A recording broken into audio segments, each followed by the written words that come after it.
Bismillahirrahmanirrahim. Assalamualaikum warahmatullahi taala wabarakatuh. Kembali lagi kita untuk membahas soal APP, SKB ya, atau maupun yang analis perkara peradilan yang sudah keterima dan ingin melaksanakan ujian calon hakim. Adapun sekarang soal nomor 11, gugatan atas dasar adanya cacat tersembunyi adalah A. Actio in personam, B. Actio quanti minoris, C. Actio Pauliana, dan D. Lex temporis delicti. Jawabannya boleh teman-teman jawab dulu di pause.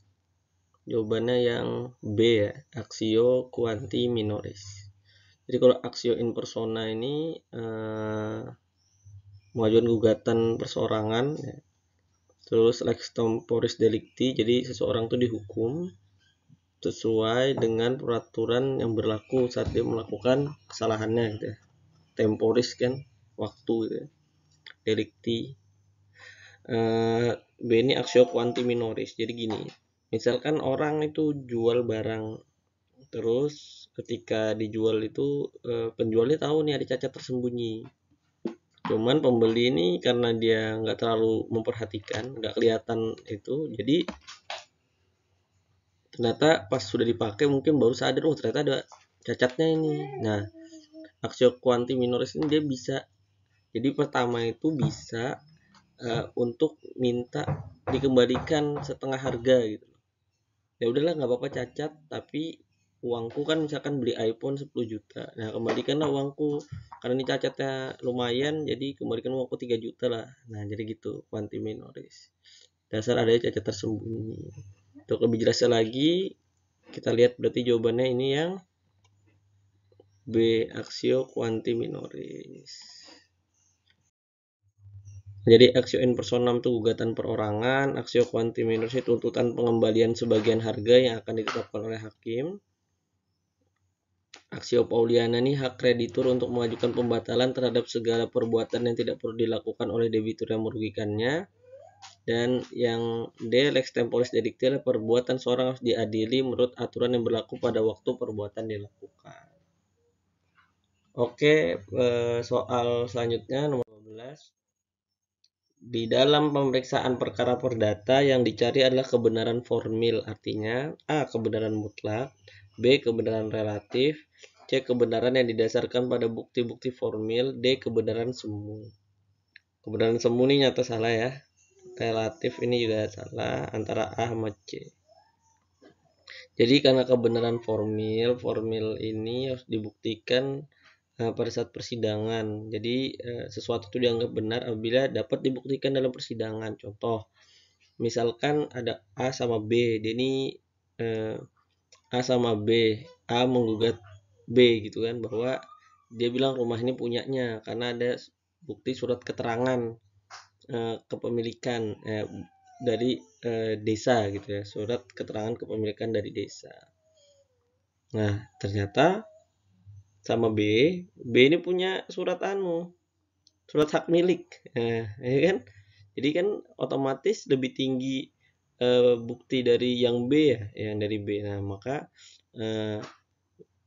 yang dibuktikan itu adalah yang nanti akan dikabulkan, rumah itu punya yang B. Jadi sama-sama, kalau secara kita lihat itu sama-sama punya surat, tapi pada bukti formilnya yang memiliki adalah B, yang lebih tinggi tingkatan pembuktiannya, maka yang dikabulkan adalah punya yang B. Jadi kebenaran didasarkan pada bukti-bukti formil. Jawabannya yang C ya.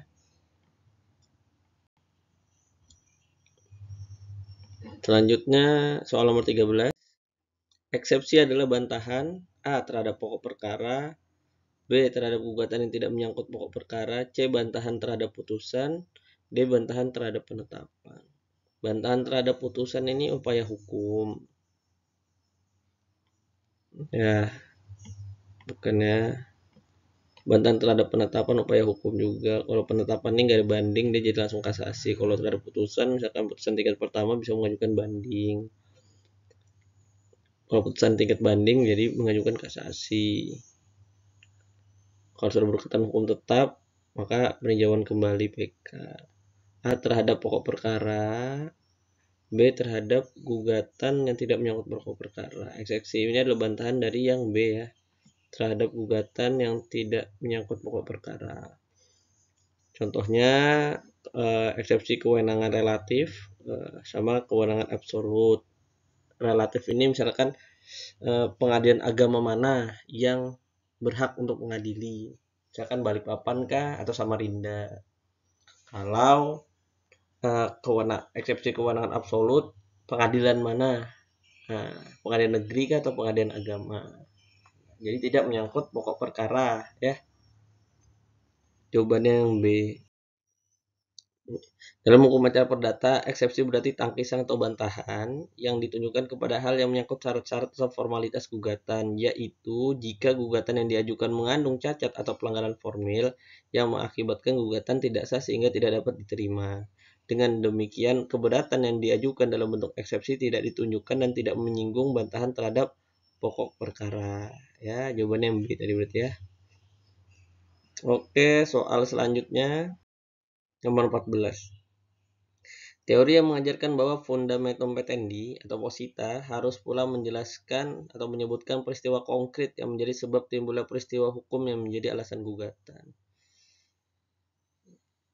A. Substantive ring theory, B. Individual ring theory, C. Subjective rechtlich theory, D. Objective rechtlich theory gitu. Jawabannya ini tadi harus menjelaskan peristiwa konkret yang menjadi sebab timbulnya peristiwa hukum.